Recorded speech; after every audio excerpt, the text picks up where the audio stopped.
Good evening. Thanks for watching News 12 Connecticut. I'm Mesmer. New Canaan police today released surveillance pictures of the man they say stole a $30,000 Rolex watch from a jewelry store this week. A bomb squad in Colorado set off a small controlled detonation today in the apartment of a man suspected of shooting up a movie theater. Christy, they tell us the child then walked down this driveway and about 50 feet down this road before a driver spotted him. A Bridgeport man will reportedly spend 6 years in prison for selling illegal guns. And we're told this house was damaged during Tropical Storm Irene and then completely destroyed by Sandy. And if you'll follow me over here, the only thing left of this house are those posts and the front steps. Well, not exactly a picture-perfect day for a walk in the park, but at least no rain. Dive teams searched the water on the other side of the harbor for about 12 hours before they found the body close to where his boat capsized. Greenwich officials met today to discuss plans for the next several days as they continue to prepare for Hurricane Sandy. These people in these neighborhoods all across southwestern Connecticut were just getting over Tropical Storm Irene when this started happening again yesterday. You know, even as Yankee fans like myself, I think we had a lot of respect for Terry Francona and what he did with the Red Sox, so great hire for the Indians.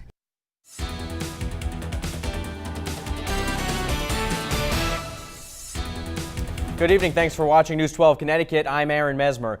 New Canaan police today released surveillance pictures of the man they say stole a $30,000 Rolex watch from a jewelry store this week. Take a look. They're hoping someone will recognize the suspect. Police say the man walked into Reed & Son Jewelers on Elm Street Monday afternoon, asked to see a specific watch, and then ran out of the store with it. They say a man matching the same description committed a similar crime at a jewelry store in Glastonbury last week. Looking at surveillance pictures, police say luckily no one was hurt in either case. They're asking anyone with information to call them. Their number's on our website, news12.com. It's also on our info line, 203-354-INFO. Stamford police said today they're investigating a claim that a 15-year-old girl was brought into a van and sexually assaulted by 6 men. They say the teen told them it happened at about 9 o'clock last night. Police tell us the girl was treated and released from Stamford Hospital. As soon as they release more information, we'll let you know. The Milford Chamber of Commerce said today it's looking for rental properties that can be offered to Hurricane Sandy victims who are unable to stay in their houses. The chamber is looking for homes, apartments, or even hotel rooms. News 12 Connecticut's Renee Schmiel is in Milford. Renee, many homes were so severely damaged that people can't even stay in them until they're fixed. Renee, thanks. And folks throughout southwestern Connecticut whose homes were damaged or destroyed by Hurricane Sandy are preparing for a bittersweet Thanksgiving. Milford Mayor Ben Blake says there are options for people looking to get a good meal. The food bank. City leaders also say some local restaurants, church groups, and organizations like the Boy Scouts will be serving hot meals tomorrow. In 12 on transportation, representatives at Enterprise Rent-A-Car in Norwalk said today there's a shortage of rental vehicles this Thanksgiving due to damage caused by Hurricane Sandy. However, many people decided to try to avoid the Thanksgiving Day traffic altogether by leaving a day early. AAA estimates more than 43 million Americans will be heading out this holiday. They say 39 million of them will be going by car. Drivers at a Fairfield rest stop told us their trip today was going well. I thought there would be a lot of traffic, but we left early enough. Meanwhile, state troopers say they'll be patrolling the roads this evening and throughout the holiday weekend. They say they'll be looking for distracted and drunk drivers. Time now for a check of our hyper-local forecast. We have meteorologist Shayna Kurek with us. Shayna, not a whole lot to complain about out there if you're on the roads, right? All right, Shayna, thank you. And while many residents in southwestern Connecticut are home catching up with loved ones this evening, some are making last-minute trips to the grocery store to pick up items for Thanksgiving. We stopped by Stu Leonard's in Norwalk today to see how these shoppers were faring. I was surprised to see so many cars here today. And Stu's is open until 11 o'clock tonight and from 7 a.m. until 5 p.m. on Thanksgiving Day. Stores across our area are planning to open their doors earlier than ever this year for Black Friday bargains, what time they're opening, and what some of our viewers think about it.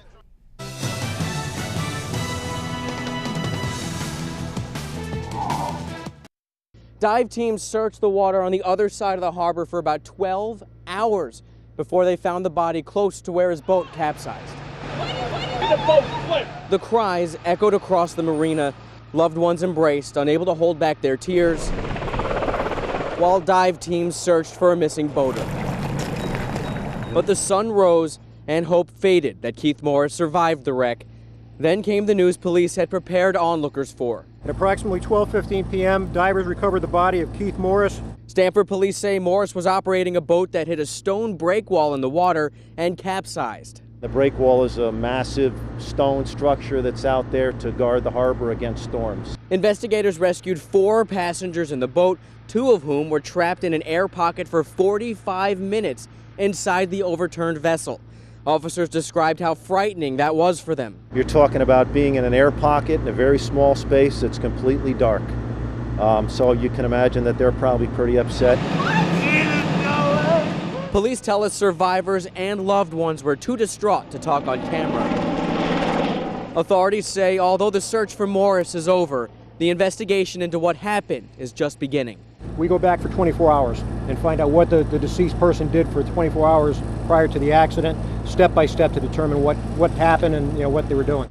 Investigators say no one on the boat was wearing a life vest, although they're not yet sure if that played a part in Morris's death. We'll keep you posted. In Stamford, Aaron Mesmer, News 12 Connecticut.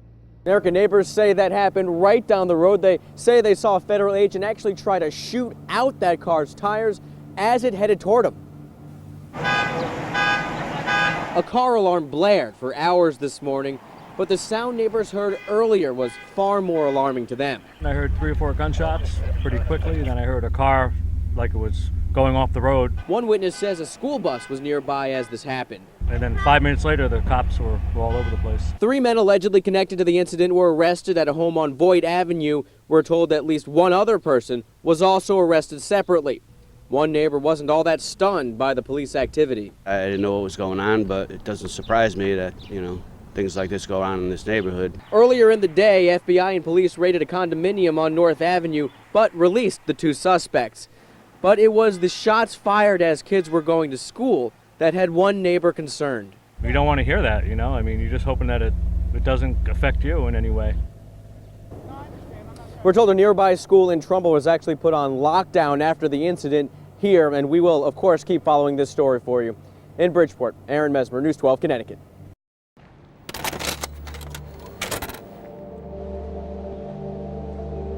It was 9:53 this morning when work crews at Lake Mohegan made the gruesome discovery. The death may be linked to an archaic religious ritual. They found the baby next to one of the barrels. The grisly murder baffled Fairfield police. They called on the FBI, which is working on a profile of the baby's killer. Detectives from across the country looked at the case over 2.5 decades, and each came to the same conclusion. Justice for a murdered newborn would have to wait. When all the clues and facts as we know them now are sifted and analyzed, we'll come up with a determination. I've seen some pretty bad stuff. The case is now in the hands of Detective Carrie Dowling, and the evidence has become her office wallpaper. The pictures of this baby, though, they truly, truly do haunt you. Those pictures show a mutilated baby discarded by a trash can. Also haunting Detective Dowling, the monsters who committed the crime are still out there. I don't believe that these people feel remorseful in any way for what they did. I think that they just felt that they were going to dump the body and they were never going to get caught. And she says they were right until now. There's no way. Maybe for a while they did outsmart us, but those days are coming to an end. The state police major crime processed the crime scene. In 1986, officers preserved food, coins, clothing, anything from the scene with DNA. We have a DNA sample of the baby himself. Good. Forensic scientists at the State Police Crime Lab are now re-examining everything. This is a profile from a single person. Lab supervisor John Scheinman says this kind of technology has evolved far beyond what it was in 1987. Basically, the bottom line comes down to what is the condition of the sample today? Where has it been the last 20 years? Scheinman says if the DNA is there, they will find it. If it's survived to a detectable level, we're going to be able to detect it. It's somebody who had been here. Fairfield police say that's exactly what's happened, and the mystery is unraveling. Now, nearly a quarter century after a worker found the baby at the base of this tree, detectives are taking what was once a frustratingly large group of potential suspects and eliminating them one by one, by one, by one.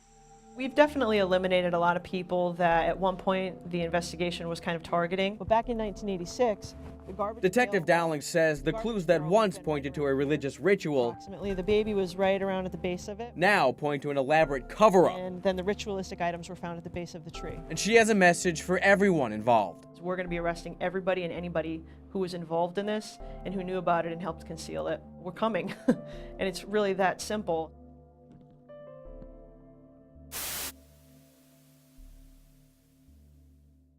Tom, Becky, each customer we spoke with say they're leaving the store with at least one ticket and dreams of taking home the $550 million prize. And I have 3 Powerball tickets, separate tickets. One customer after the next. Congratulations. Each hoping the ultimate congratulations is in their not too distant futures. You have to in it to win it. Anybody's game. The game is Powerball, and the jackpot hit record amounts, then kept climbing well over $500 million. I bought my 20 tickets. Putnam Shell owner Carmen Moretti says he spent most of the day selling tickets. Well, good luck. And his customers are confident in their chances. Who knows?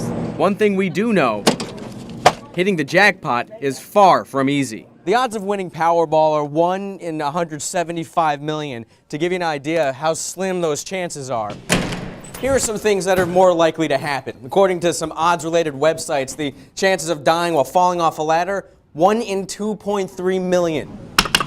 The odds of dating a supermodel, 1 in 88,000. The chances of getting killed in an elevator accident, 1 in 10.4 million.